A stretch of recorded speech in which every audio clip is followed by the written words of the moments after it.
anime movies, from the ones that shape your childhood to the ones that still give you nightmares. I mean, that's just objectively terrifying. Like, who even thinks of something like that? Anime movies have come a long way since their early days. I mean, I remember a time where the only way to watch an anime movie was just randomly finding it on a channel you've never heard of, or going to the flea market and some dude assures you that this unlabeled CD is Bleach Movie 3. Anime movies are huge now, to the point where they're being played in theaters alongside John Wick or whatever the latest Marvel movie is. I mean, to put it into context, the last Mugen Train movie from Demon Slayer made almost the same amount as the original Iron Man movie, the one that started all of Marvel. But there's another type of anime movie that I want to talk to you about today. The shonen movie. Unlike Ghibli or other anime original type movies, shonen movies exist for one purpose and one purpose only: to make money, baby! Well, to put it in more exact terms, to capitalize on an already popular franchise in order to extract more profit from it in a way that doesn't disrupt the current status quo whatsoever, or any of the stories being told. These are filler movies. Movies that aren't connected to the plot whatsoever and exist sort of out there on their own. They've got the skeleton of the series, all the same characters, but just in a new, wacky situation. While these movies are just filler, there's no rule saying, they have to suck. Shonen movies can be very fun because they exist outside of the original story. They get to tell new and interesting stories with ideas or plots that the main story didn't even tackle. They can be a bastion of cool new ideas, or they can also be a void to suck away time from your life. It's either one or the other. But today, I'm going to explore one type of shonen movie. We're going to be watching the original Naruto movies and seeing whether or not they're even worth your time. By the way, this video is about the original Naruto movies, not Shippuden. I plan to make a video on those movies in the future, but there's so many movies in the Shippuden series that I just want to start small for now. But if you want to see that video, get subscribed. Are these movies actually good or just a waste of your time? And you should just stick to the anime. Let's find out. Our first movie of the night is Naruto Clash in the Land of Snow. The basic plot of this movie is that Team 7 is escorting the most famous actress in the whole Land of Fire to the Land of Snow. The problem lies in that she doesn't actually want to go there. And so they have to sort of like capture her and bring her there. It's like a whole thing. There's that, and the fact that the Land of Snow is currently ruled by like an evil dictator who like 10 years ago did like a super evil coup against the royal family there and took over. But they still want to go there and film. Not entirely sure why, but that's why they need the ninjas there. They want to go film there, therefore they gotta hire the Hidden Leaf. But I'm getting ahead of myself. The very first scene we see is of Team 7, Naruto, Sasuke, and Sakura, in a theater watching a movie together. They have a little banter between each other, and it's just nice to see them, just interacting like friends would. Obviously, you and I know that this is for the mission. They're trying to see who the person they're guarding is.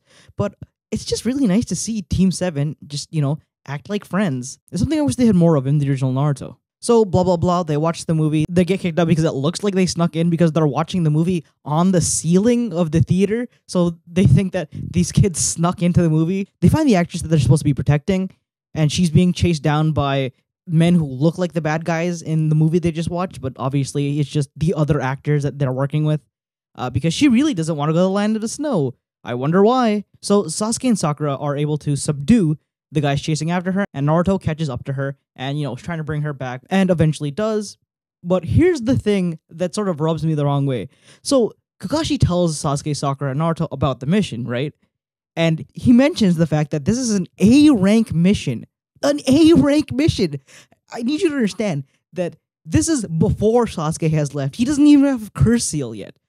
And they want these 3 children and Kakashi to go on an A-rank mission. This becomes like a thing later on in the other movies. Like, they tell us what level missions these are, and the fact that this is an A-rank mission feels completely off. It also sort of makes sense because of what happens later on, but we'll get to that. In the process of capturing the actress, whose name, by the way, is Yukie Fujikaze, Naruto does something that sort of rubbed me the wrong way. I don't know how else to put this, but like, for the context of the movie, he's trying to get her, trying to capture her. He's like sneaking around like a ninja does. But this put a thought into my head because she was running away and it was absolutely impossible for her to get away from Naruto because he is a ninja and she is just like a normal woman. But in the back of my head, I was like, holy shit, this is terrifying. Like, if you're a normal person in the Naruto universe, let's say hypothetically, you had a stalker and that stalker was a ninja and you were a normal person in the Narutoverse, Jesus Christ, that would be the most terrifying life. Because the way Naruto is like sneaking around her and she, even on horseback, is unable to get away from him is legitimately terrifying. Naruto chases her for miles and miles across land, sea, cities, everything, and she is completely unable to get away, and it's just terrifying for her. And then this does in fact lead to the funniest scene of the movie, where Naruto finally asks her for an autograph, and she's like, okay, fine. And then she pulls out her earring, and guess what? She pepper sprays him. She pepper sprays Naruto Uzumaki. Gosh, lady, you sure do smell nice. Pepper spray for stalkers. I don't know why this is such a hilarious sight, but just watching Naruto Uzumaki, you know, the guy who becomes Hokage, fights these god-level beings and universe-toppling creatures, just get fucking pepper sprayed and knocked out, is just the most funny thing I've ever seen in my life. And also, girl boss, we love that. Because Jesus Christ, does she need this? I have no idea how she protects herself from other ninjas, but oh my goodness, is this necessary? So after they finally catch Yukie, her manager tells her, like, hey, you're gonna have to do this movie or else you'll never work in this industry again. And I was like, wait a minute, wait a minute. They make it like a point of fact that she is the number one. She's the number one actress in the entire Land of Fire, okay? What do you mean she's never gonna get another job again if she doesn't do this one movie? I feel like that's just not true, and you're lying to her, but whatever. This movie has a bunch of little funny facts that, like, in the context of the movie, just make it so much funnier, and I love. Just the fact that he's trying to threaten this apparently top-level actress in this entire country, being like, yeah, if you don't do this movie, then you're never getting another job in your lifetime. Like, huh? Imagine telling Dwayne "The Rock" Johnson that if he doesn't do this movie for you, he's never gonna work again. Like, yeah, no shot, buddy. So they do capture her, and they go to the Land of Snow. Another funny little thing happens where their boat ends up like landing on this random patch of land in the Land of Snow that nobody has any idea where it is, and nobody knows why it did this, because guess what? The ship that they took to the Land of Snow has no captain. It has no captain. How do you have no captain for your entire filming crew? Excuse me? You went out of your way to hire Leaf Ninja on this A-rank mission that I assume you're paying out of the ass for, and you couldn't even hire a captain? The boat, like, gets there, and everybody's like, oh, I don't know how this happened. Whoa, weird how we ended up here. And nobody takes responsibility, and nobody's like, oh, call the captain or something. They're all just like, oh, man, I guess we're gonna have to figure a way to get back to the place we wanted to get to. And I was like, what? Surely somebody has to be captaining this ship. But no, nobody takes responsibility. And it's so weird. It ends up being okay because the director is like, oh, this place is so beautiful. I've found inspiration. And they end up filming a scene there. But just in retrospect, your boat just randomly lands somewhere and everybody's like, oh, man. What? While filming that scene, coincidentally, that's exactly where the evil bad guys of this movie happen to be, and they attack everybody in the crew and Naruto and all of the actors and actresses. And so this is where we get to see all the villains of the movie, and funnily enough, they all follow a very simple theme that we'll see it reused in the later movies. We have large, we have bottom, and woman. Take note of this. We will be seeing this trope again. In order to make the villains scary for this movie, they've given them something called chakra armor, and basically what the chakra armor does is it nullifies all ninjutsu and genjutsu on the person who uses the armor, which is kind of ridiculous. I don't understand how it works. It's just kind of ridiculous. And later on in the movie, because that is such a ridiculous handicap, it just turns out like, no, it doesn't block all ninjutsu. It has like a limit, and once you reach that, it just like blows up or whatever. And number two, its other big weakness, taijutsu. What about taijutsu? It sucks as regular armor because its whole thing is about like blocking chakra or whatever. And so Kakashi just beats it by using regular ass taijutsu. And it's just so funny to me that they gave this like, really, they mentioned the fact that the Land of Snow is poor because of the fact that they've invested so much money in technology, and this is like one of those technologies, but they had the idea to give this like very expensive armor to some dudes who just suck at taijutsu is so funny to me. By the way, something that is a constant throughout all of these movies is that all of the fight scenes are actually very nice and very pretty. I really like the fight scenes in this movie particularly. They're very creative. I don't know who does the like, what you would call it, jutsu coordination, but I really like the creativity in the jutsu that the enemies use. An avalanche becomes a bunch of snow wolves and stuff like that. It's honestly really cool. After the battle, we get backstory for Yukie. If you haven't guessed already, she's actually part of the royal family that got cooed 10 years ago.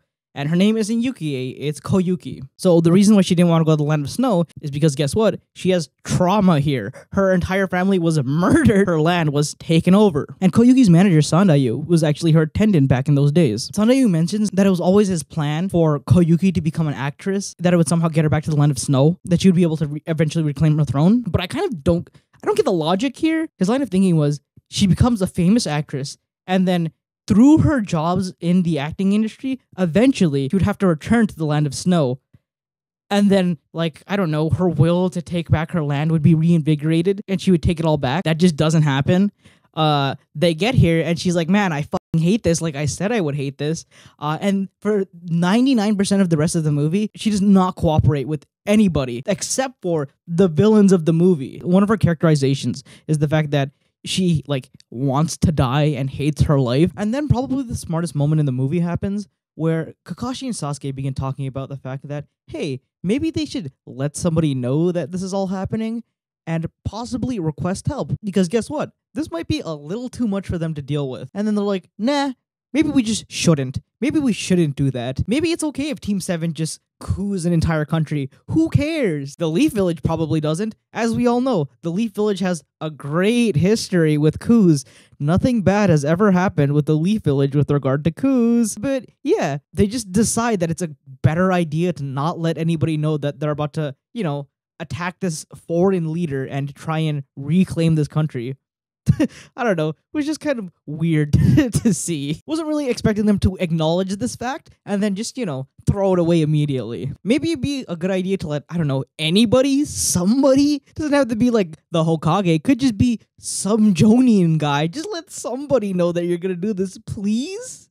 But whatever. I know I have a bunch of nitpicks up until this point. And I mean, let's call it as it is. These are just a bunch of nitpicks. But I do have to say, I'm actually quite enjoying this movie so far. The characterization of the main actress is very well done. They make you really just hate her. And they make her like a piece of shit. This is like a common trope in a lot of TV shows or movies or whatever, where there's this one character, just like a savant at this one thing, but they don't care about anything else. But when they do this one thing, they're just like the best at it. And that's who Koyuki is. She doesn't care about anything. And then when she gets into acting, then she becomes like this unknowable goddess. After that, we have a scene where a bunch of grown men piss next to Naruto. Nothing weird to see here, of course, obviously. This is just a normal thing that people do. Someone uses railroad no jutsu, a jutsu I wish that my government would use. But nope, I can just go myself. I have a note in here that the logo for the villains looks like the logo for Raycons. This isn't like an ad. It was just something I noted in the middle of the video. I was just like, this reminds me of something. And it just is like the Raycon logo. Yeah, this isn't an ad. But it is an ad to subscribe. Do it now. After that, there's this really sick scene where Naruto just outruns a whole friggin' train. The music like swells up as we watch Naruto just try and outrun this train with Koyuki on his back. And honestly, I gotta admit, it goes super fucking hard. Just like, yeah, Naruto, you outrun that train. It goes a lot harder than it has literally any right to. We then have a scene where Sandayu like finds the remnants of the rebellion, like the very last remnants, and he's like, yeah, let's fight, let's get these guys. And then they all die. And then we watch Sandayu die as he looks into Koyuki. By the way, he's been like her father basically for almost her entire life after her country is taken over. And he looks at her and he's basically just like, yeah, don't cry for me. As he looks at her as he's like passing away. And then she says one of the coldest lines I think I've ever heard, where she says this. I can't cry. You have my eye drops. Are you kidding me? That's so cold. She's watching her adoptive father die and she's like, I literally can't cry. You have my eye drops. That's fucking insane. I love this character.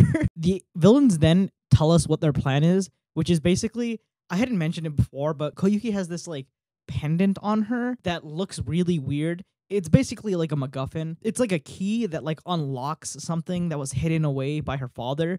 And the villain's plan is that they assume that this is a key to a bunch of treasure. They're going to use this treasure to fund a war against like every other country on the planet, and then like they just want to take it over. This is a classic like world domination trope. Yeah, good luck with that.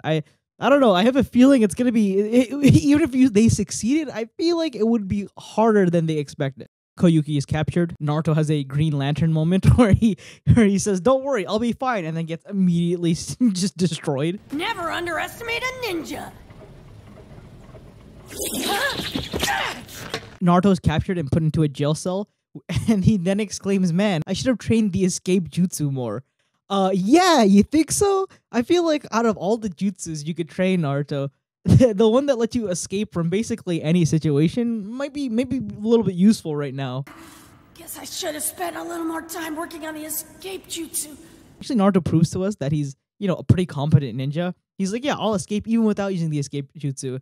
And then he does that. And I'm like, wow. There aren't very many moments where we get to see Naruto just be like a competent ninja in general. And this is one of those. And I was like, huh, that's pretty cool, actually. This is a time where Naruto doesn't use a Rasengan or a Shadow Clone Jutsu to get out of a situation where he's like, I gotta think of a way to get out of it. And then he does that. And I'm just like, yeah, sick. Good job, Naruto. You're a good ninja. Like, yeah, he is a competent ninja in his own right. And that's pretty cool to see. I have a note in my in my notes for this movie that just says, Naruto kind of just does whatever he wants and people just kind of let him get away with it. It just kind of happens throughout the movie where he just does something and nobody else reacts to it, that like any normal person would be like, hey, what's going on? What are you doing, huh? Maybe don't jump on that blimp. Maybe don't just charge at the final boss right now, huh? Maybe don't do that. But yeah, everybody just kind of lets him get away with whatever. Sakura, Sasuke, and Kakashi take down the Mook villains. I actually really like this scene because it shows that Sakura and Sasuke are also very competent ninjas and fight really well. It's just like a cool scene where they work together really well and they work on their own very well. It's just cool to see them do cool stuff, I guess. As we all know, this doesn't really happen a lot with Sakura in the future. And that's unfortunate because she's a good ninja and she holds her own against Naruto and Sasuke. And this just proves it. It helps make their friendship feel real. And I like that. So the bad guy activates the MacGuffin machine and it just activates like, it turns the land of snow into spring. I don't know. It just does that. And it gives Naruto rainbow chakra, which is it's like a thing from the movie that Koyuki was filming earlier, and then Naruto has it. So he's like, "Oh, rainbow Rasengan," and he uses it to defeat the bad guy. It's super cheesy, but I really like it. It's honestly cute, and I'm not expecting like the deepest storylines with this kind of stuff. It is really cheesy, but I like it. It's cute and it's Naruto. So the part that interests me the most about this movie is what happens after all of the battling and everything is settled. Before the credits roll, we see what the machine actually does. It makes spring, and then it produces a video of Koyuki's father, like with her as a child, and she looks on and she's like, huh, maybe life is worth living. And I'm like, yeah, maybe watching your adoptive father didn't really hit home for you, but sure, whatever, man. And it works. And she's like, yeah, maybe I should take over this country and rule it. During the credits, we see her rise to power. We see her coronation, and there's a big party going on. And it seems like this entire country is perfectly fine with the season just changing in the blink of an eye. As a Canadian, this is very relatable. And during the party, she thanks Team 7 for everything that they've done. And they ask her, what is she going to do? Is she going to rule the country or is she going to continue doing movies? And what she says has very funny implications for the Naruto universe. So what she says is she's going to do both. Let me say that again. She's going to continue being an actress, the #1 top actress, and also ruling over this entire country. Keep in mind that the Land of Snow is a land. It is a country. The village hidden in the leaves is a city that resides in the Land of Fire.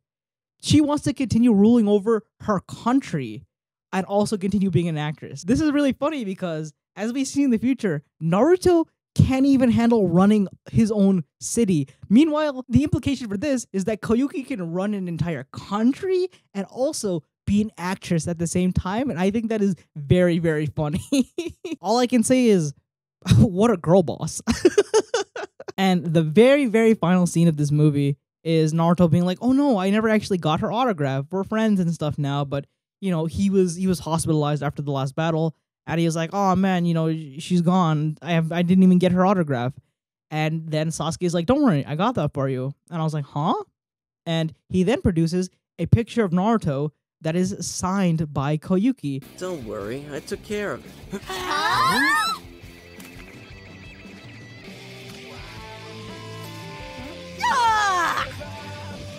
And I looked at the scene and I was like, man, that's really cute. Sasuke like did Naruto a favor, and he did it in like a very Sasuke way where he's like, don't even mention it, and he just hands it to him.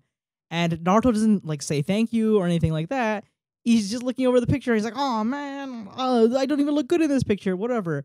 And I just think it's a really cute moment between these two. Throughout this movie, we get to see a little glimpses into their friendship that I really like, just like Sasuke relying on Naruto and stuff like that. And I just wish that we got more of this in the original Naruto series. It's stuff like this that makes their friendship feel a little bit more real. When Sasuke leaves and stuff like that, like I get why Naruto is so obsessed with Sasuke, but just like I wish there was more stuff like this. Like if Kishimoto just decided, like, yeah, here's a movie just about Naruto and Sasuke as kids and why their friendship is cool and stuff like that. Just like, yeah, I'd love that. It's little moments like this that make this movie just actually worth watching. But with all of that said, how do I rate this movie and how do I feel about it? I give this movie a solid 7 out of 10. Originally, I give this movie a 6.5 out of 10 in my notes, but looking back on it, it's very good for what it is. And what it is a Naruto movie. There's some moments that are kind of boring, but it also reminds me a lot of why I like the original Naruto, and it shows me things that I wish I had gotten when I first watched Naruto.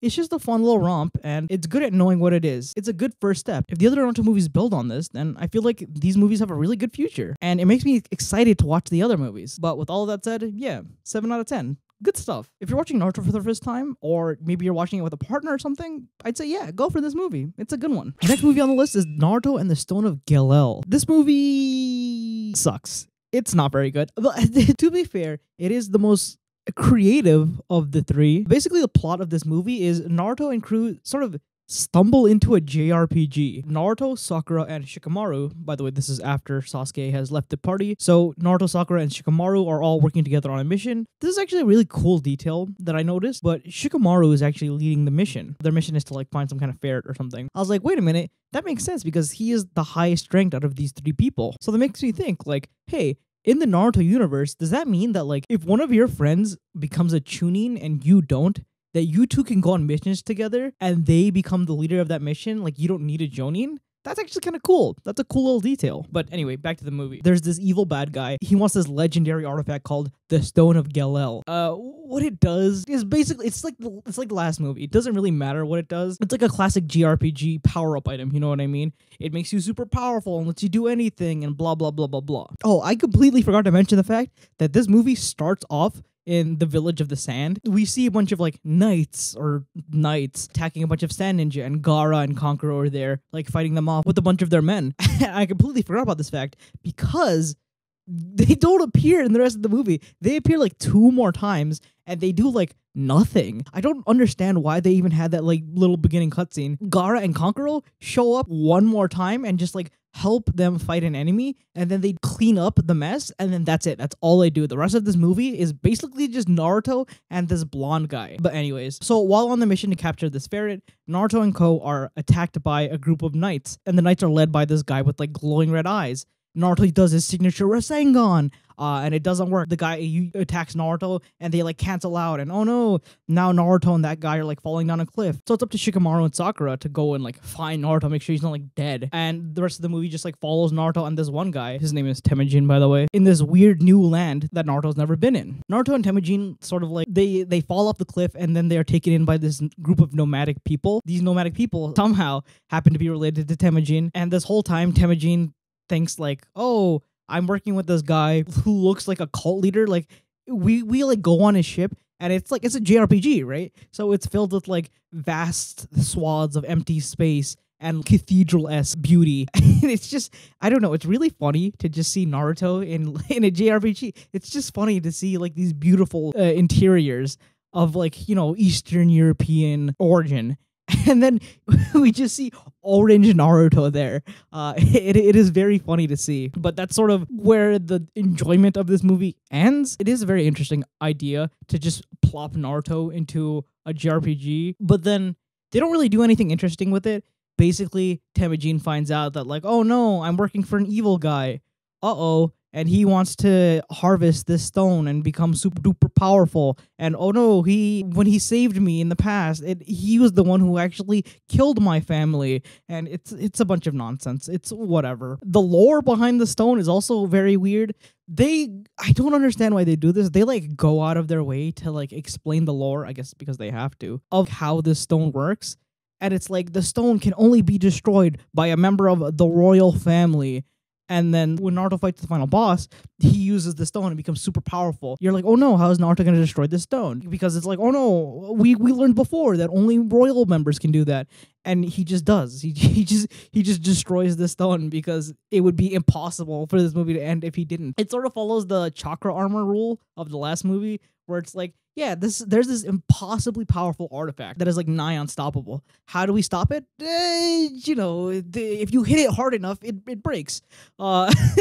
So yeah, evil cult leader wants to take the stone and use its power to take over the world. Whatever. He tricks Temujin. Blah. Honestly, I didn't even write that many notes for this movie because like nothing happens. Like I basically just described to you what the plot is. Naruto and Temujin fall. The nomads take care of them. They then explain the legend of this stone because Temujin is like, oh, I need to find the stone for my master. We then learn that the master is evil and he finds the stone. And Shikamaru and Sakura fight off the bad guys while Naruto and Temujin are trying to fight off the last evil bad guy. Like, that's the whole movie. That's the entire movie. The only things of, like, note are, like, the conversations that Naruto and Temujin have.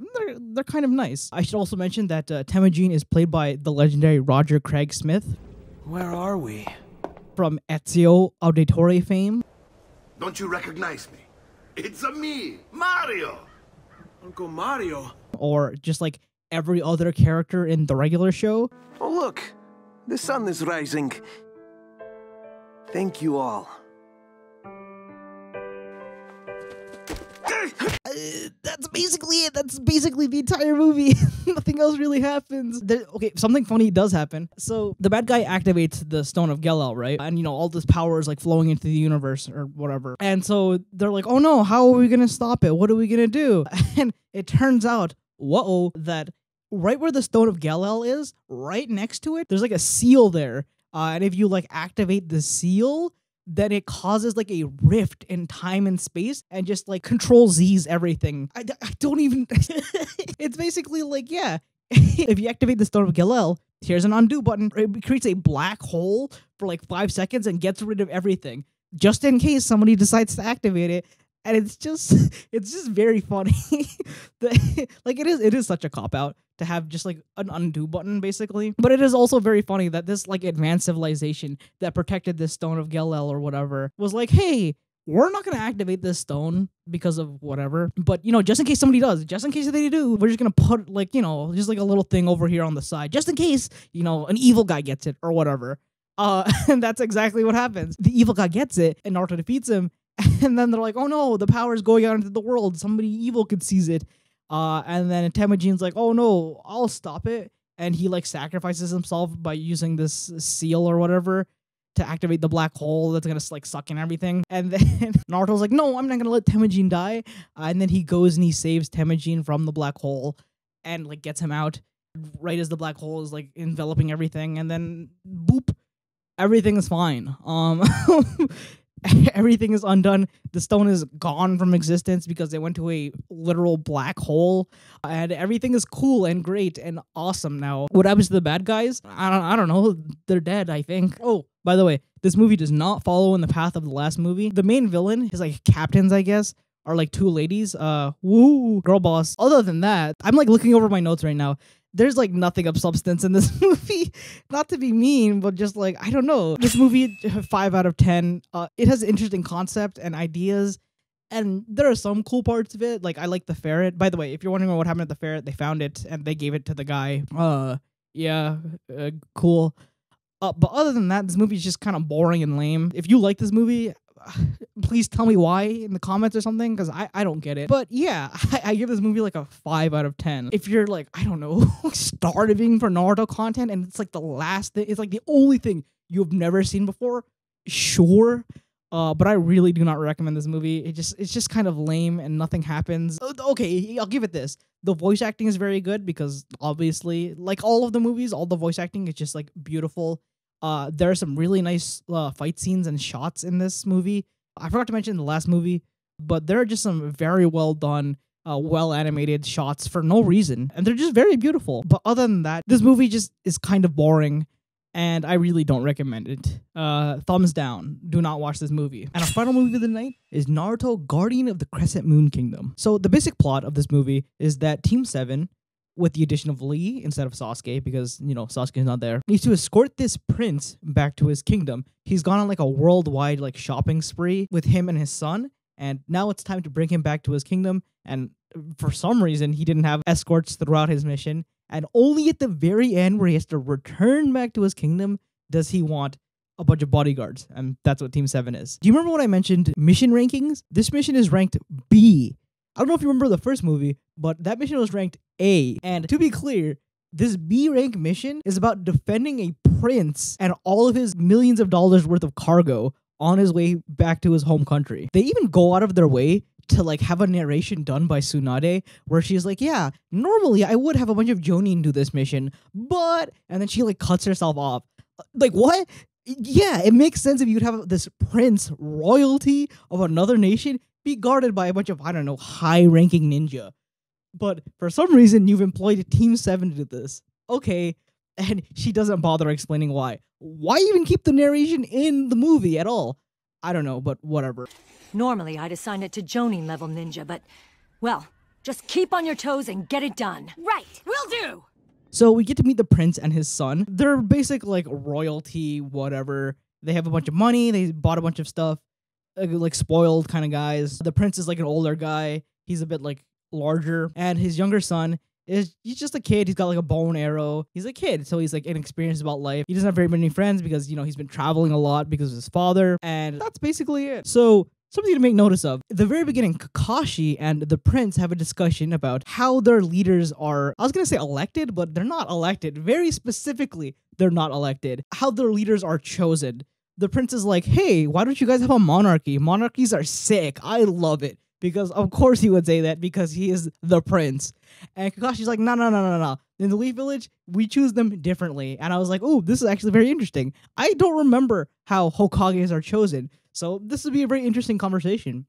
And what Kakashi says kind of threw me off. So he's like, yeah, in the Hidden Leaf Village, the Hokage is chosen by the one who protects the peace the most. What does that mean? What do you mean protects the peace the most?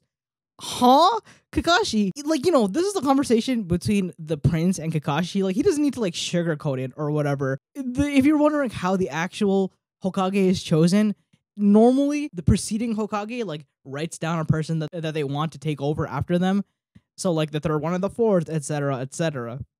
But in the case that somebody dies, like, the fourth and the third, in the middle of their duty, then the daimyo comes, the leader of the entire country. Basically, remember the lady from the first movie? She would be the daimyo of her nation. The daimyo comes, and then they choose who the next Hokage is with the advice of all the, like, high-ranking people in the village.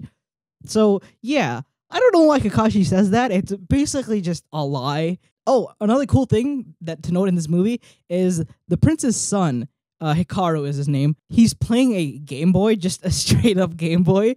And I couldn't help but just like pause and like look at the screen that he's looking at to see like, hey, what game is he playing? And he's playing like a Street Fighter clone. And he's I have it written down. He's playing as a character named Mister. Like it's a dude named Yukon.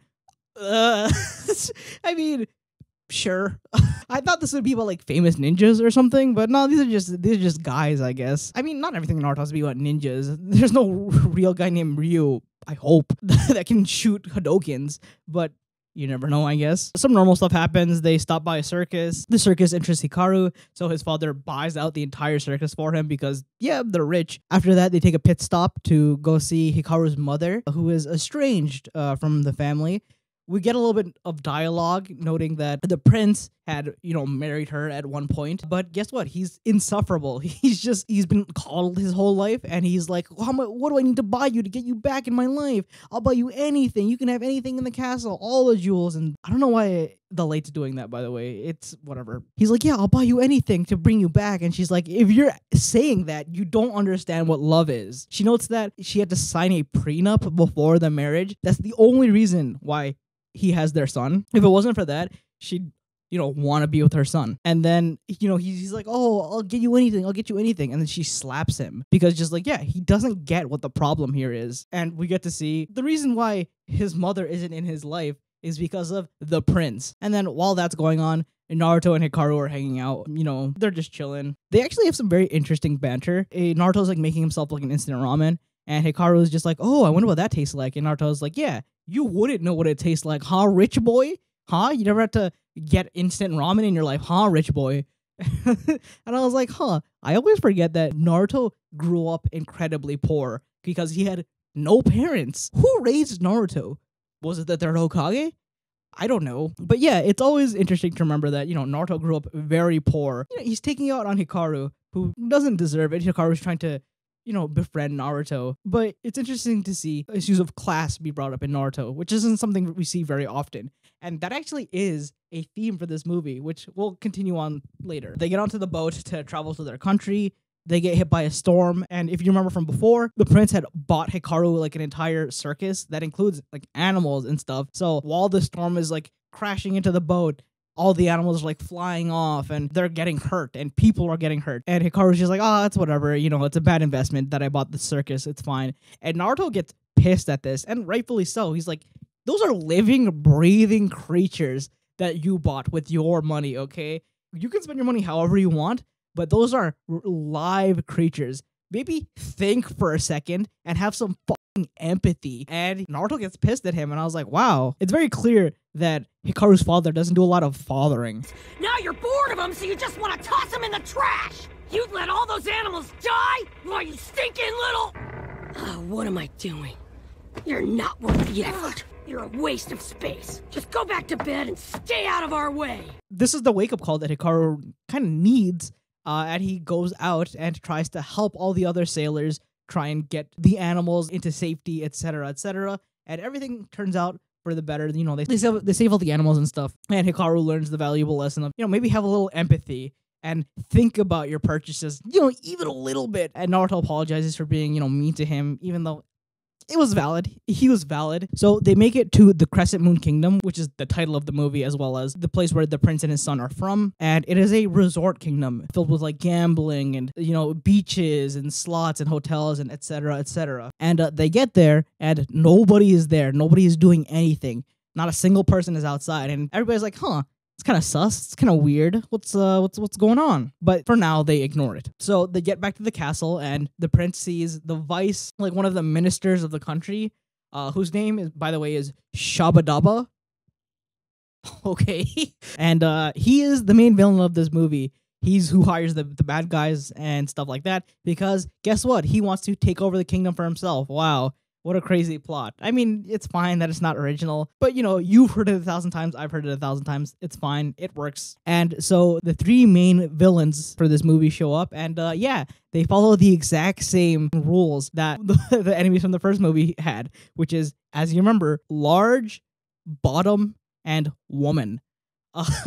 One for each of the three main characters. They lose the initial fight because, the movie would end immediately if they won, and they get run out of the town and are found by their resistance and are taken to the dying former king, who is, as you may know, the prince's father and Hikaru's grandfather. The king tells the prince and his son several things about like how he sort of hoped that when the prince married Hikaru's mother, she would sort of turn him into a better person, because he realized that like he had spoiled his son like rotten. He had no more sway over his son's personality. He's kind of like, yeah, I kind of hoped, she was a good person. I hope that she would make you a better person, but it's clear that, it didn't work, which is kind of a hard own to say on your deathbed to your son, but, whatever. And he basically just tells them that, like, he wants the country to be better for all its people. That's basically what his wish is. And then he dies. And honestly, it is a very nice scene. It's a very solemn scene. And they actually treat it with a lot of respect. This movie does something that I would like quite a lot, which is they linger on these little moments a little bit longer than normal. When Naruto gets mad at Hikaru, they linger on it for a second. They stay with him and let the emotions fester. When the king is dying, we watch as Hikaru and the prince start crying. And Naruto tries to console Hikaru in this situation by telling him like, hey, when the third Hokage died, this is how I felt. And the third Hokage is basically like one of my parents. And I was like, huh. Old man Hokage was like my grandfather. He kind of looked after me when he was alive. And when he died, it was like he left everything for me to look after. And so, that's why I promised myself that someday I'll be Hokage. What your grandpa left is something very precious. These little moments are very nice. And it's nice to see Naruto recognize that the Hokage is, like a grandfather figure to him, because he really was. And it's nice to see Naruto recognize that and, try to connect to somebody using that. It's nice and it's sweet. This movie is very earnest, and I like that a lot. Another thing I should note is that the fight scenes in this movie, oh my goodness, they are so well done. I remember as a kid having this movie on my PSP legally and just rewatching all the fight scenes because, as a kid, I didn't know what Sakuga was. But dear God, is this just beautiful, beautiful Sakuga. This movie reminds me a lot of why I like the original Naruto. Naruto goes one-tails, and when that scene happens where you hear the little, the little nine-tail sound effect, and Naruto being like, I need the chakra, please. He goes crazy and just starts demolishing enemies. It sent a chill down my spine, like...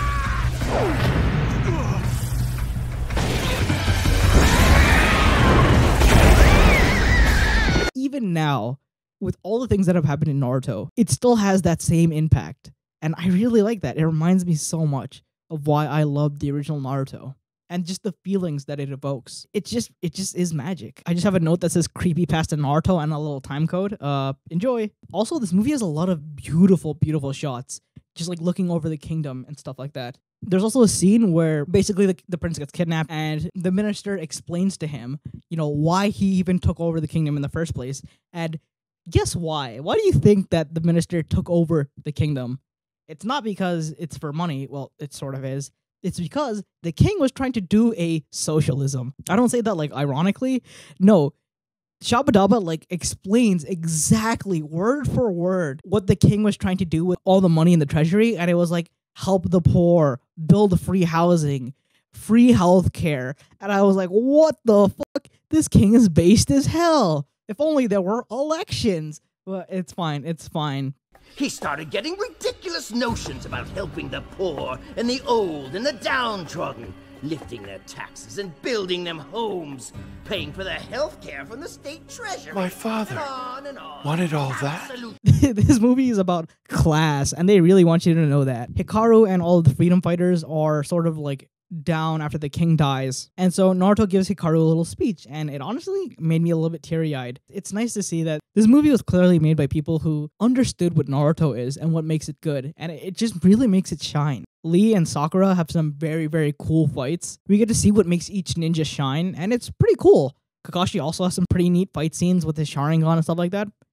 A+. The very final scene is Naruto rescues the prince, and Naruto and the prince work together as the prince is stabbed a whole bunch of times, and Naruto is too injured to move on his own, and the prince carries him, and Naruto does a Rasengan, and it's just a really beautiful scene that I really like, because it's basically a culmination of this whole story where the prince had never worked for anything in his life, and he's like, you know what, I'm willing to fight for my country and for my people and what my father wanted, and, he gets up on his own 2 feet, and he helps Naruto fight for him and his country by putting in his own work, and it's just a really nice scene. I really like it.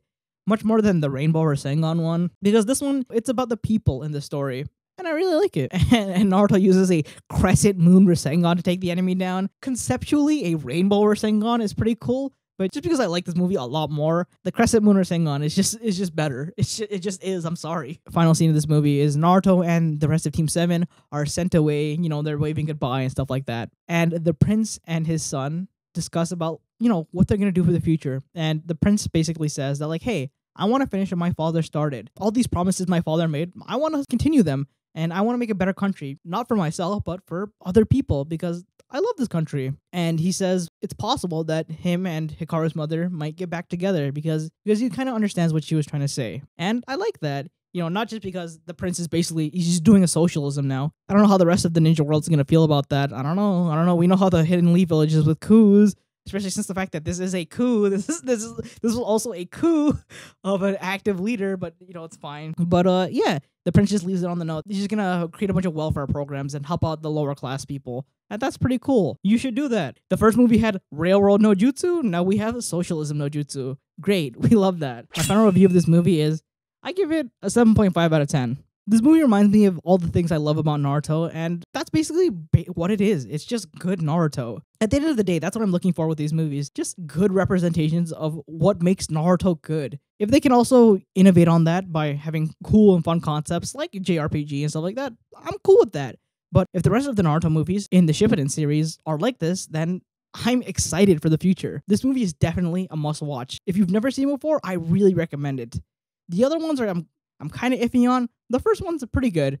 The second one, do not watch. But the third one, it is definitely a must-watch. To sum it all up, I think the thing that these movies do really well is giving us things that we were missing or craving more of in the original Naruto. Like, I really like the Naruto and Sasuke stuff in the first movie. Or I really like not just the discussions of class, but also just seeing Naruto try to empathize with other people. And I mean, that's what makes Naruto great, isn't it? I mean, there's a reason why Talk no Jutsu is memed so much. Because it's true. These movies are like condensed little arcs all on their own. A good Naruto movie is just a good Naruto arc. That's all it really is. Because, let's be honest, a lot of the Naruto arcs, not all of them, sort of hit a lot of similar notes. And if these movies can signal to those notes, then they're good. They're just more good TV. But all in all, I really enjoyed this experience. This is all good stuff. Great job to the teams who worked on this, and great job, Naruto. Believe it. If you like this video, then check this one out. It's gonna be somewhere here. And subscribe while you're there. I'll see you all for the follow-up about Naruto Shippuden and its movies. But anyways, see you next time.